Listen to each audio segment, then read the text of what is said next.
Hello guys, welcome back to the channel. It's your girl here again, back with another video. Lol. So today is a story time video, so it's going to be an interesting one. It's about my birth and delivery story. So grab some popcorn, any snack of your choice, and a drink, and just get right into this video. So in this video, I'll be using my notepad again. So in case you see me looking down, yeah, I'm looking at my notes because I made some notes so I'll not forget everything. You know, they say, mommy brains. I thought it's a joke. These mommy brains have been dealing with me. I will forget the slightest and the most important things, everything. I'll just be like, I can't remember. Yes, guys. So, I guess if you're a new mom like me, I'm a first-time mom, and if you're someone that is expecting or is not yet pregnant, or just you're nosy, because I used to watch this type of videos even when I wasn't pregnant. If you're nosy or you're an expecting mom or something, you kind of know that pregnancy is not really 9 months. The light was, it's not 9 months. It's actually 10 months, because what is 40 weeks? 9 months supposed to be 38 weeks, but it's 40 weeks, so it's 40 weeks. So yeah, basically, your pregnancy is supposed to be 40 weeks. Between 38 and 40 weeks, you're clear to give birth, actually. So any pregnancy that gets to 38 weeks, up to 40 weeks, you give birth at term. And it can also delay up to 2 weeks after, so you can get up to 42 weeks, and that's still within the timeline. So yes, anything before the 38 to 40 weeks mark is considered preterm labor or preterm delivery. So ideally, your doctor wants you to be 38 to 40 weeks. Between that period, giving birth is alright. So my due date within that timeline would have been February 15th, between February 15th and February 24th. So I don't know, from the beginning of the pregnancy, I used to think that, oh, I'll be one of those that, I'll come early. I did not do my sisters and brothers. I did not. So 15th of February came. Nothing. I think I had Braxton Hicks, but I guess my pain, like the threshold to pain I have, is quite high. So I can't lie, I didn't really have any pains. I would feel cramps here and there. I was like, is it not normal? So I wasn't really bothered by it. There was really no pain that would alert me to have to go to the hospital. And that started quite early. I think early January. I started having I'll call it cramps, like a cramping feeling. I guess it's different for everyone, different women, because even for myself, different pregnancies are different. So not to talk of like for different women. So I wouldn't say you should take me on that, but that's how I felt. So when my doctor's appointment, the week of the 15th came up, and my doctor was like, they checked me, because by December, my baby's head was down, so everything was looking good, like, okay, she's engaging and stuff, so everything's gonna go well. That's like 2 months before. So I was like, yeah, quite eager. So my doctor checked me, and he's like, yeah, your baby is engaged and stuff, so if between now and next week, because you know, towards like you're in your 3rd trimester, your appointments are no more after 2 weeks, it's every week. So I was seeing my doctor every week. So when he checked me on that Thursday, he was like, if between now and next week you come again for your next appointment, that means we'll have to do a membrane swap. If you know anything about membrane swap, that thing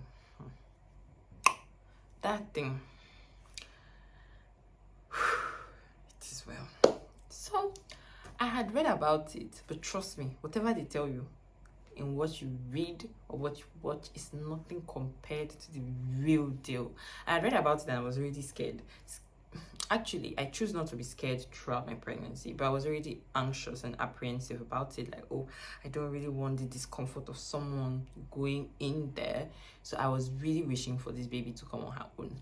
In the early part of my pregnancy, I actually used to walk a lot. Like, I would work out. When I say a lot, relatively okay. I will take long walks, like 45 minutes, sometimes 1 hour, long walks, and come back, and actually moving quite well. But then towards the late 2nd trimester, early 3rd trimester, I didn't have strength again. I was like, I beg, leave me. I don't want to walk. I don't want to do anything.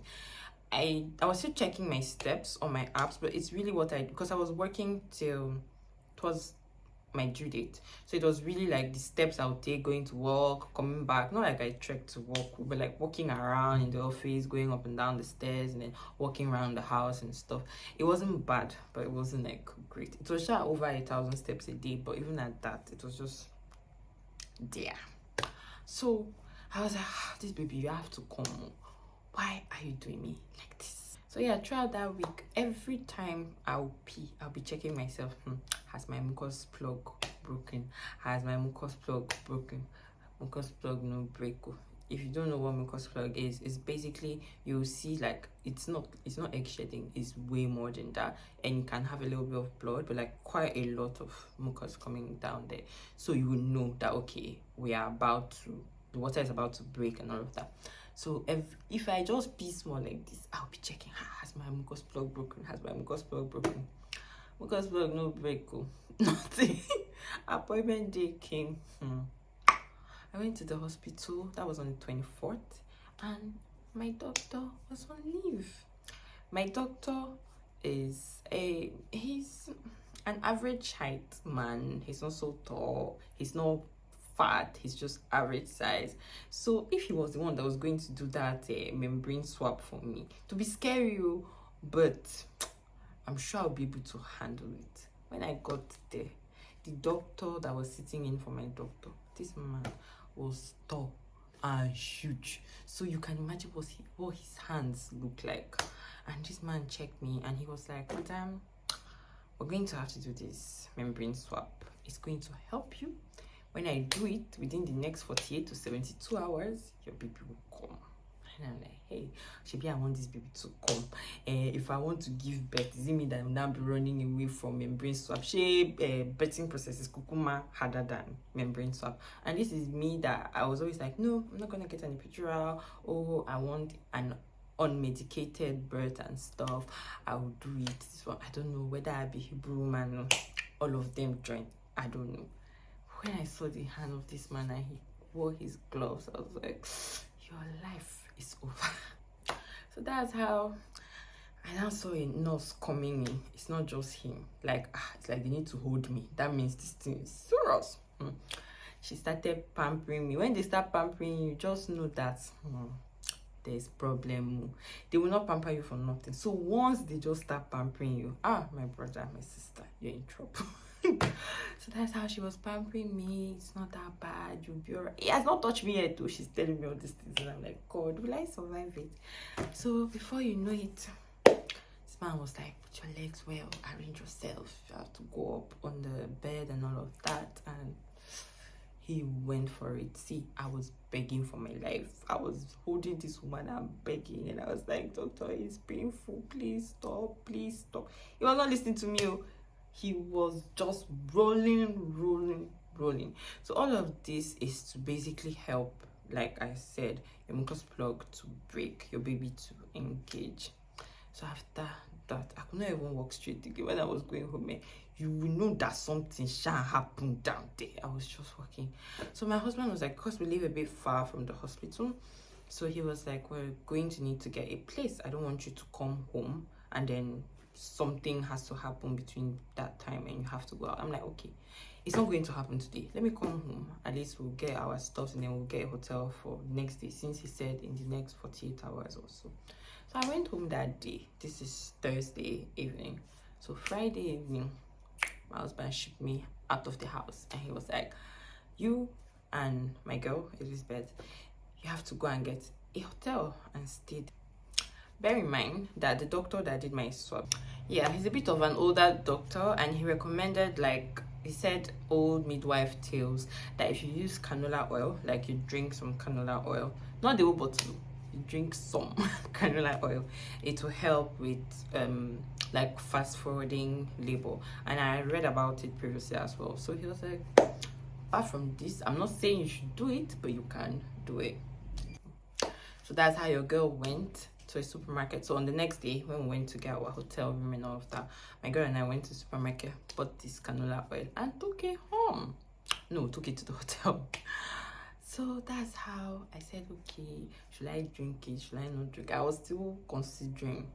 That Friday night, I was like, anything can happen this night. Nothing happened. We slept. So the next morning, that Saturday morning, I was like, okay, should be this baby, you don't want to come. Let's go out. Early in the morning, my girl came home to get like not food stuff, but like stuff that my godmother wanted, my mother-in-law wanted to send for me and stuff, and there was food among it, but other things as well. So while she came home, I just walked out of the hotel room and I started walking.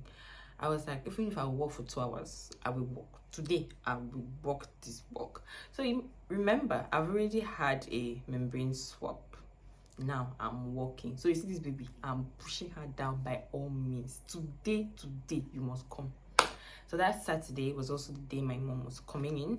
I have tried to delay her coming in as much as possible because she couldn't get as much time off work because she's a working mom. She couldn't get as much time off work, and I needed her to like be there when the baby is born. I didn't want her to come. Then we're now waiting for the baby, begging me baby, and then the time she has come to stay with me for Mugo, the baby never come and she will go. So I've been delaying it. So that Saturday was basically like the last weekend that would really work for her, and she just had like, this is like a week, few days, I think 5 or 6 days, something like that.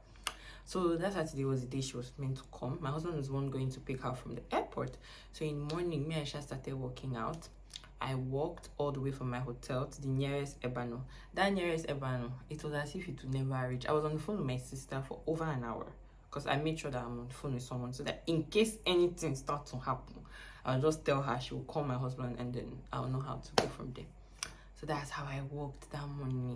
By the time I got to Ebano, I almost did that 10,000 steps. So I'm serious, in that morning. So I had walked so much. I was so exhausted. I sat on a stool and all of that.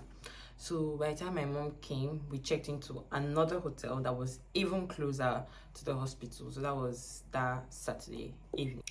So my mom got to the hotel around past 5. Yeah.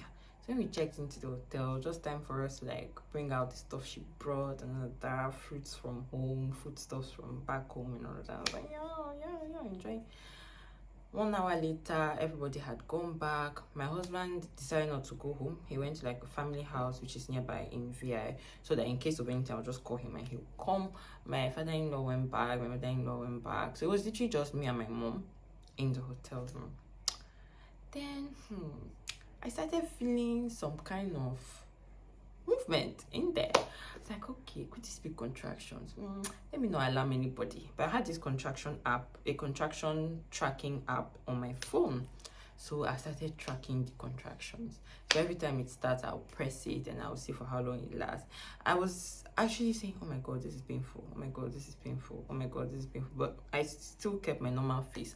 My mom was like, are you sure? Should we go to the hospital? I'm like, no, mommy, come on. I don't want them to turn us back. We don't need to go to the hospital. Just let's wait. If it is serious, I will know. That's how my app was telling me that the contraction timing is too close. They were happening for a long period of time, just over 40 seconds, between 40 seconds and even a minute.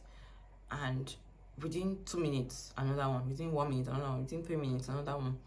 So the app was like, you need to go to the hospital. I was like, what does this app know? It's for white people. What does this app know? I was still wasting time.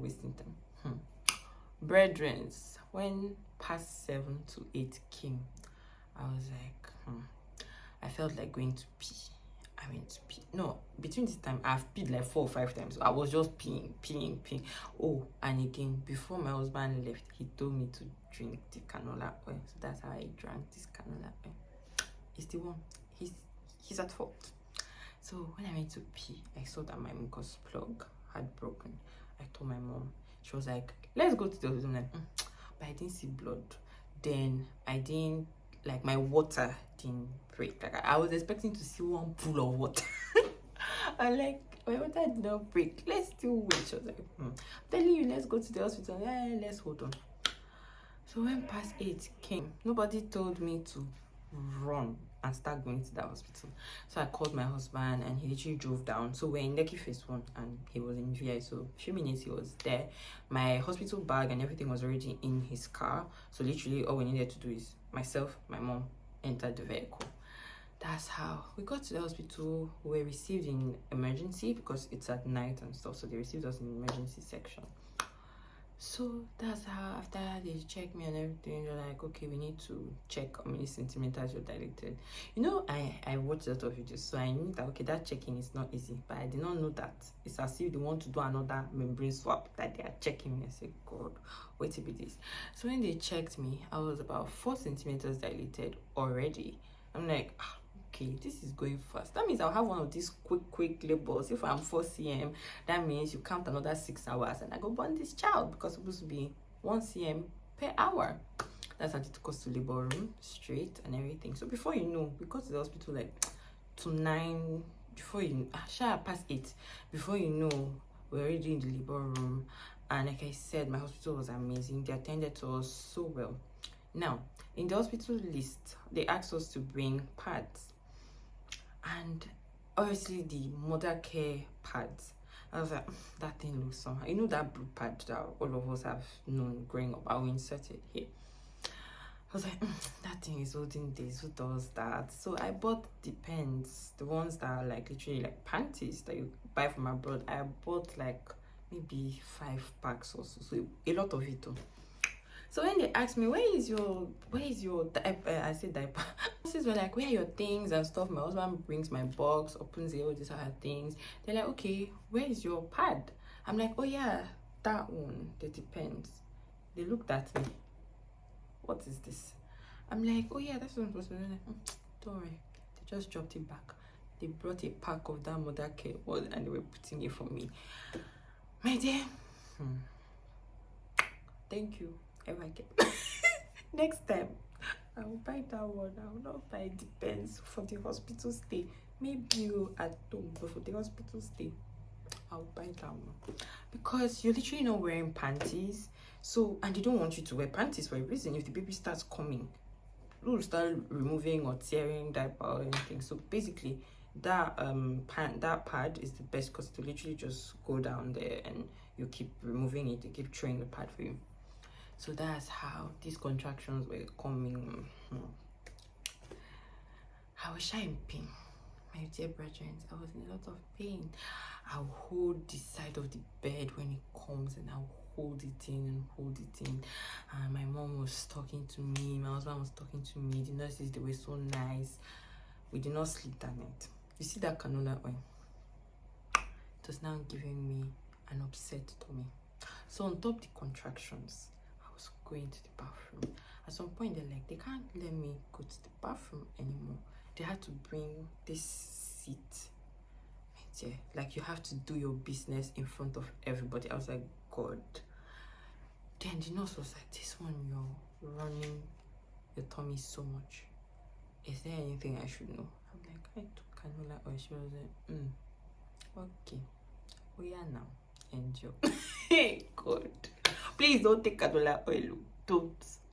Anyway, I'm not a doctor, but I'm telling you what I went through after taking that canola oil. So I don't recommend it too. So that's how I was in pain for hours. Like every hour felt like a minute. And I was in pain. We went through this throughout the night.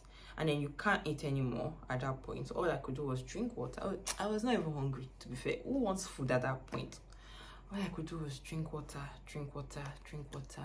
And the pain, when it comes, they will tell you breathe in, breathe out, not to scream, because you need to preserve your energy for when the actual pushing time comes, because the more you scream, the more tired you will be and you will not have enough energy to push the baby. In the beginning, I think my husband once discussed with me, would you want to have a CS? I'm like, no, why would I want to have CS? Not because there's anything wrong with having CS, but it was like, I've never had like a vaginal birth, so what am I running away from? If I go through it and I don't like it, I'll say, oh yeah, no. If I go through it and it's all right, it's all right. So I was willing to do the vaginal birth. So they were like, do you need pain medication? I was like, no. I said, I don't want pain medication. I'll be all right. I wasn't talking like this anymore. I was like, I'll be all right. Don't worry. Hebrew. My dear. I labored like that from that 9 p.m. to the next morning. 8 a.m. I was still there laboring. My mom was tired. She was like, can they take out this baby from my baby? And my husband was like, can they take out this baby from my baby? And I'm like, I was still willing to keep going. I can't lie. By that morning, I was a lot tired already, but because of mentally, I was not prepared for any other option. Mentally, I still had the strength to keep going.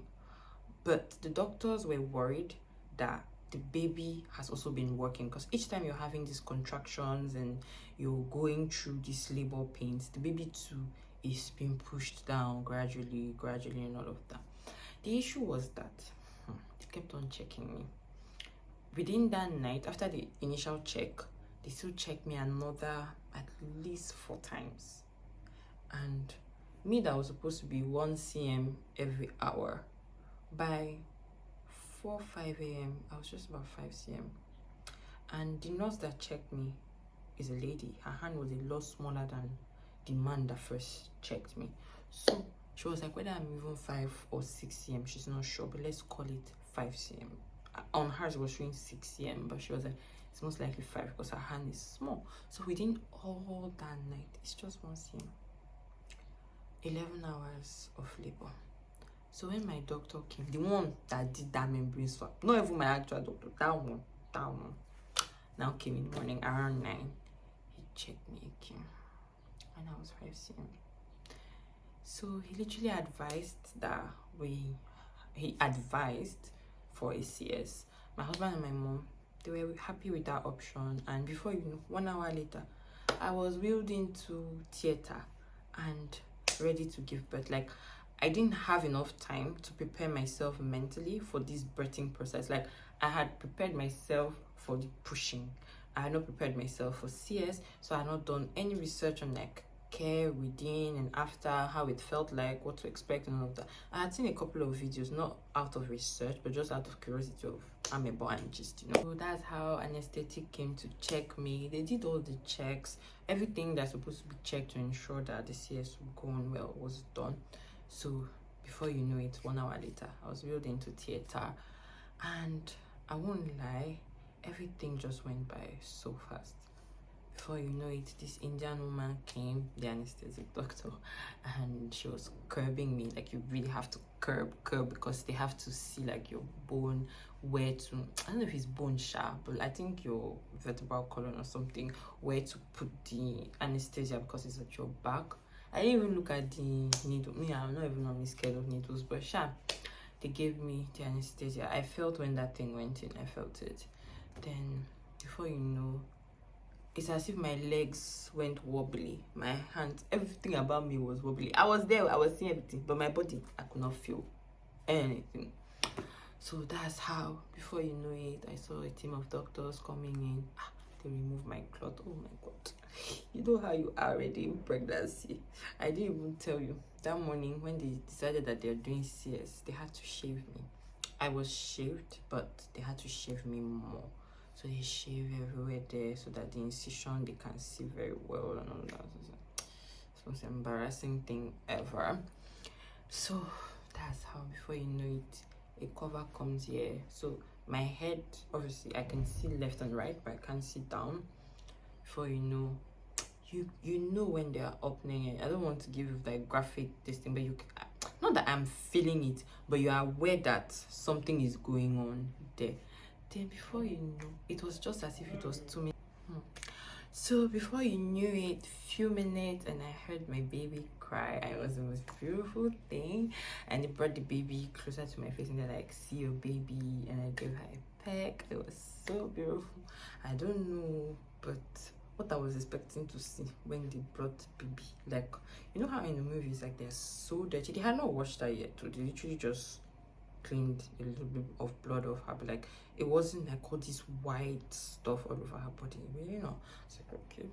So I pecked her, then they took the baby to go and clean her up.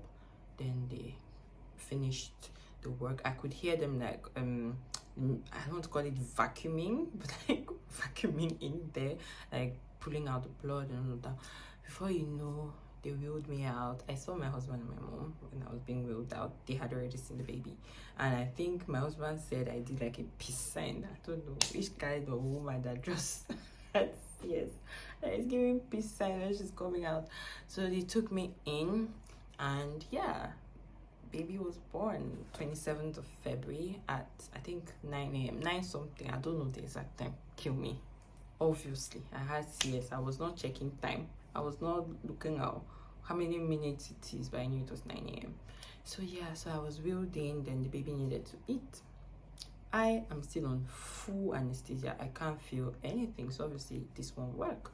So I had come in with like formula in my bag, 2 types of formula, SMA Gold, and I think another SMA. I can't remember, but I sure know that in the antenatal they had told us that the hospital also has formula you can get from the Aptamil or Nan. So I had said I wanted Aptamil, and I had told my husband that if they ask, it is Aptamil.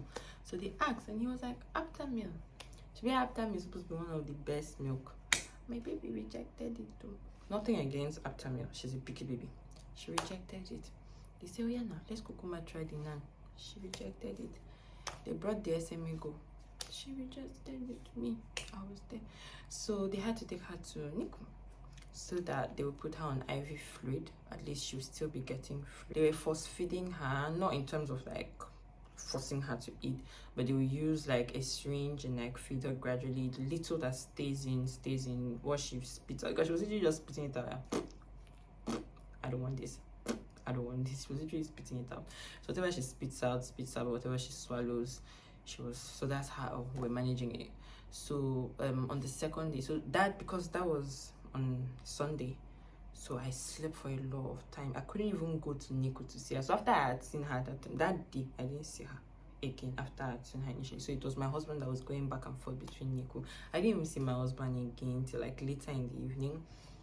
I don't know the time, but it looked like evening. So when they came to check on me, I was like aware, but obviously very much exhausted and tired from the operation.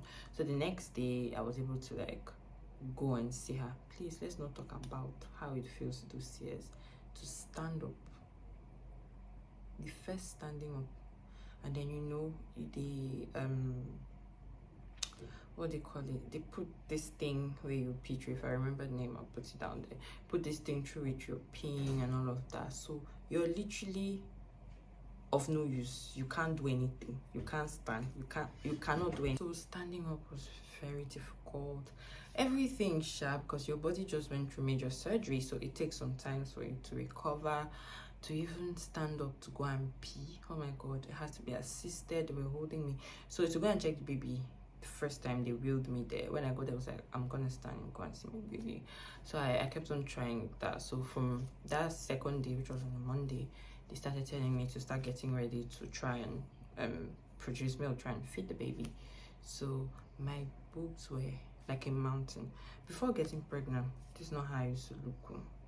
I was normal size human being boobs, but then like now it's bad. Then it was worse. Like it was like a mountain. You can imagine how engorged I was. It was so hard. So all the nurses were like, are you not in dying pain? I don't know, I can't explain.